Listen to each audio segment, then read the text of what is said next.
This is Nigeria. It was colonized by Britain around 19th and 20th century. In 1814, the area of northern Nigeria and southern Nigeria were united. This was mainly due to the growing international tension and war with Germany. In fact, Nigeria will be used as a base of operations against the German colony of Cameroon in 1914. Nigeria, with its natural resources. This is a book from 1958 by Chinua Achebe. In it, a man called Okonkwo, the leader of Umuofia clan, is a very wealthy and respected warrior in the Igbo tribe of Nigeria. He is haunted by his father and all his attitude of weakness and cowardice, even if he is already dead. Plot. Okonkwo's tribe makes a settlement with another tribe, and as a peace treatment, he received a 50-year-old boy named Ikemefuna.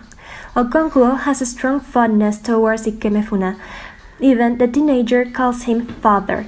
But Okonkwo doesn't let himself show any affection towards Ikemefuna, and he sees that as a sign of weakness.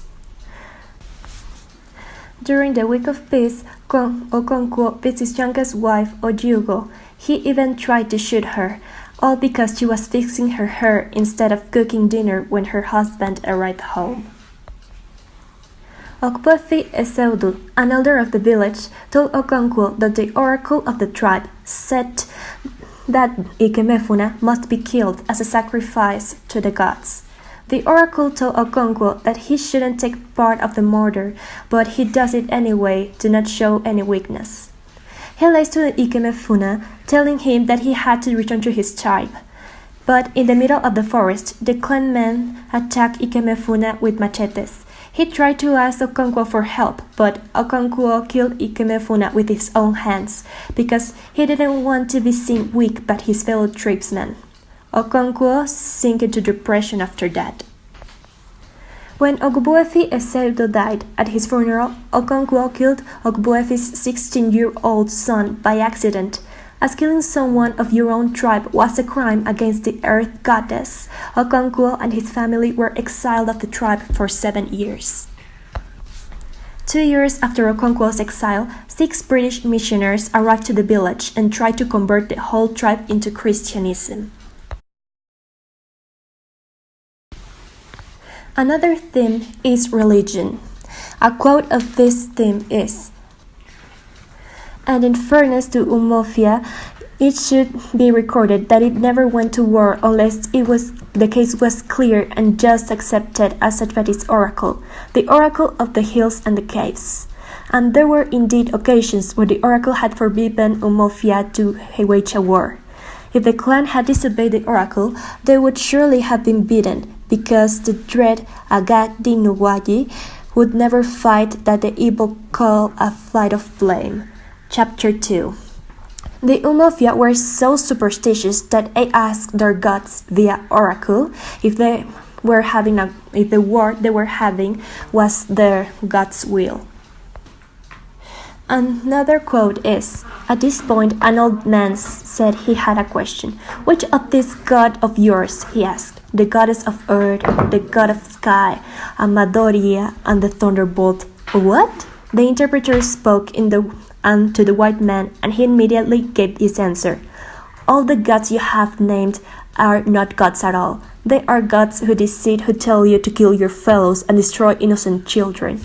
There is only one true God, and he has the earth, the sky, you and me and all of us."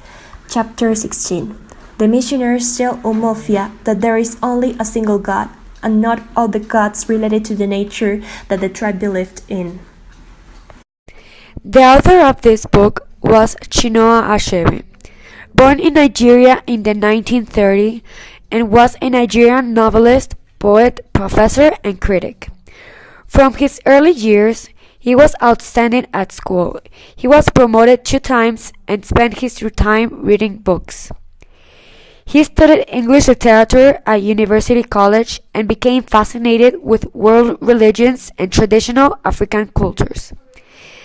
After he graduated, he taught in a school at Oba for 4 months, But then, when an opportunity arose in 1954, he started working for the Nigerian Broadcasting Service. By 1957, Chinua had started working on what was going to become his most known book, and when he finished, it was sent to many publishing houses until it reached the office of Heinemann. Finally, in 1958, with the help of this company, he published his first and most known book, Things Fall Apart.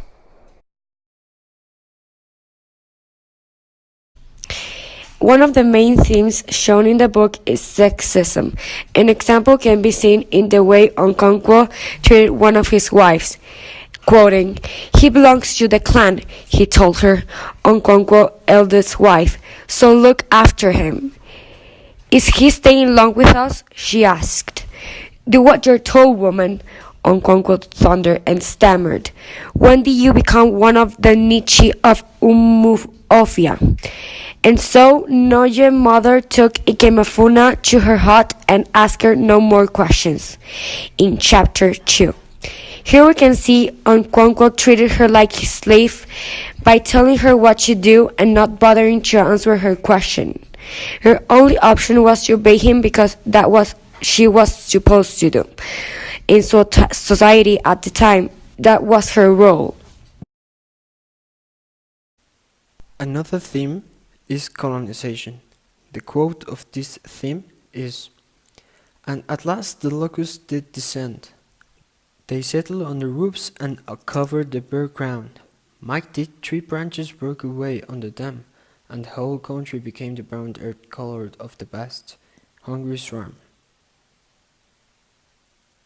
The locust has been coming for years, but their symbolic significance in this passage lies in the inevitable arrival of the colonizers, which will alter the landscape and psychology of the Igbo people irreparably. The choice of the verb settle, of course, clearly refers to the colonizers. The branches that break under the weight of the locust are symbols of the traditions and cultural roots of the Igbo society, which can no longer survive under the onslaught of colonialism and white settlement. In the book, Achebe showed a functioning society with institutions like the tribal council that settle disputes and bring order to the Igbo land, but these institutions may not be recognizable to the Westerners who showed up for a palm oil. But they have functioned for thousands of years. And then, when British missionaries and colonial governors arrived to the scene, they failed to understand these institutions and they tried to replace them with their own form of religion and government.